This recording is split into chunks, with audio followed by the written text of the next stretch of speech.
dice una persona: Izquierdas Unidas siempre lleva la oficialidad en el programa porque una vegada que gobiernen a lo primero que renuncien ya a ella.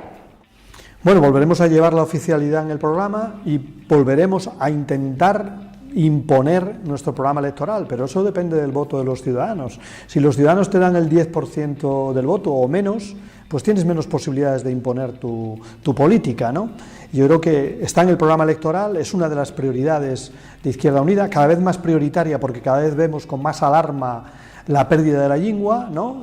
En la escuela, en los medios de comunicación, en la función pública, y por tanto para nosotros ya es fundamental, no es un compromiso meramente retórico, ya es fundamental, lo que pasa que depende de la fuerza que finalmente tengamos. No, dicen, no, yo supongo, para hacer como una cesia esta entrúa, dicenlo porque como Izquierdas Unidas de Asturias tuvo acuerdos con el PSOE en los gobiernos asturianos y en ese momento lo primero que se tiró a la pusiarra fue eso, dicenlo un poco por ahí. Hay que decir también que la fuerza del PSOE también dificulta, ¿no? Es decir, que la fuerza de Izquierda Unida, cuanto más tenga, más facilita, y la fuerza del PSOE dificulta, ¿no? Y yo, la preocupación que tengo desde siempre, ¿no? Que el tema de la lengua sea un tema circunscrito a una o dos fuerzas políticas, ¿no? El tema de la lengua debe ser un tema de país, ¿no? Y no entiendo esta actitud tan cerrada por parte de algunos partidos políticos, y yo creo que ha hecho de esta comunidad autónoma en esa materia, en la materia cultural, es mucho más amplia únicamente que la lengua, una comunidad de segunda, y no hay derecho, ¿no? Yo creo que